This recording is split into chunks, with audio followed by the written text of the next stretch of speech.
Assalamualaikum warahmatullahi wabarakatuh. Halo teman-teman semuanya, kami dari kelompok 12 kelas 2A Prodi Pendidikan Matematika akan membahas hasil diskusi kami mengenai landasan dan asas dalam pendidikan guna memenuhi tugas mata kuliah landasan pendidikan dengan dosen pengampu Ibunda Dr. Jessie Alexander Alim MPD.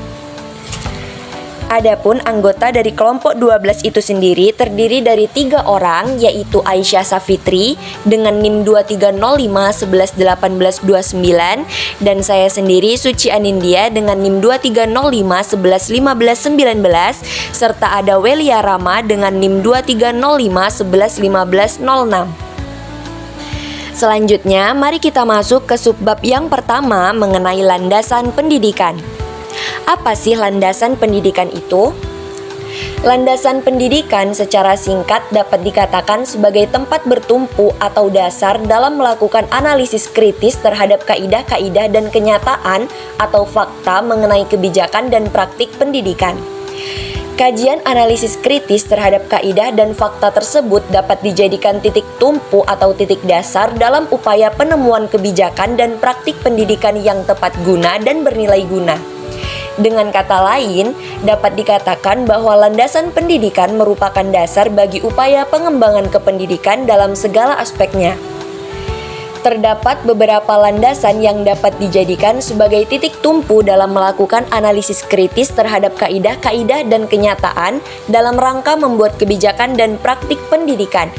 Di antaranya, yang pertama ada landasan filosofis, yang kedua landasan hukum, ketiga landasan sosial budaya, yang keempat ada landasan kultural, kelima ada landasan psikologis, yang keenam ada landasan sejarah, dan yang terakhir landasan ekonomi. Landasan filosofis. Landasan filosofis merupakan landasan yang berkaitan dengan makna atau hakikat pendidikan yang berusaha menelaah masalah-masalah pokok dalam pendidikan, seperti apakah pendidikan itu, mengapa pendidikan diperlukan, dan apa yang seharusnya menjadi tujuan pendidikan. Sehubungan dengan itu, landasan filosofis merupakan landasan yang berdasarkan atau bersifat filsafat. Sesuai dengan sifatnya, maka landasan filsafat menelaah sesuatu secara radikal, menyeluruh, dan konseptual yang menghasilkan konsepsi-konsepsi mengenai kehidupan dan dunia. Landasan hukum atau landasan legalistik. Pendidikan merupakan peristiwa multidimensi, bersangkut paut dengan berbagai aspek kehidupan manusia dan masyarakat. Kebijakan, penyelenggaraan, dan pengembangan pendidikan dalam masyarakat perlu disalurkan oleh titik tumpu hukum yang jelas dan sah. Dengan berlandaskan hukum, kebijakan, penyelenggaraan, dan pengembangan pendidikan dapat terhindar dari berbagai benturan kebutuhan. Setidaknya dengan landasan hukum, segala hak dan kewajiban pendidik dan peserta didik dapat terpelihara. Landasan sosial budaya. Landasan sosial budaya merupakan salah satu landasan pendidikan yang dapat dijadikan acuan ataupun titik tumpu untuk menanamkan konsep diri positif sejak usia dini pada peserta didik. Hal ini harus ditunjang oleh kita sebagai pendidik, baik di lingkungan pendidikan formal maupun di lingkungan pendidikan informal, agar kita dapat memahami betul tentang landasan pendidikan berdasarkan landasan sosial budaya. Sekian yang dapat saya sampaikan mengenai landasan pendidikan dan beberapa landasan-landasan di dalam pendidikan. Untuk landasan-landasan yang berikutnya akan dijelaskan oleh rekan kami Welia Rama. Kepadanya dipersilahkan. Selanjutnya adalah landasan kultural. Peristiwa pendidikan adalah bagian dari peristiwa budaya. Kebudayaan dapat dilestarikan dan dikembangkan dengan jalan mewariskannya dari satu generasi ke generasi berikutnya melalui pendidikan, baik pendidikan informal, non-formal maupun formal. Landasan psikologis. Landasan psikologis pendidikan tertuju kepada pemahaman manusia, khususnya berkenaan dengan proses belajar manusia. Pemahaman terhadap proses peserta didik, terutama sekali yang berhubungan dengan aspek kejiwaan, merupakan salah satu kunci keberhasilan dalam pendidikan. Oleh karena itu, hasil kajian dan penemuan psikologis sangat diperlukan penerapannya. Pengetahuan tentang aspek-aspek pribadi, urutan dan ciri-ciri pertumbuhan setiap aspek, dan konsep tentang cara-cara yang paling tepat untuk pengembangan kepribadian. Landasan sejarah. Landasan sejarah berperan penting karena dari satu landasan sejarah itu bisa membuat arah pemikiran kepada masa kini. Bidang pendidikan terlebih dahulu memeriksa sejarah tentang pendidikan baik yang bersifat nasional maupun internasional. Setiap bidang kegiatan yang ingin dicapai manusia untuk maju pada umumnya dikaitkan dengan bagaimana keadaan bidang tersebut pada masa lampau. Demikian juga halnya dengan bidang pendidikan. Sejarah pendidikan merupakan bahan pembanding dengan memajukan pendidikan suatu bangsa. Landasan ekonomi.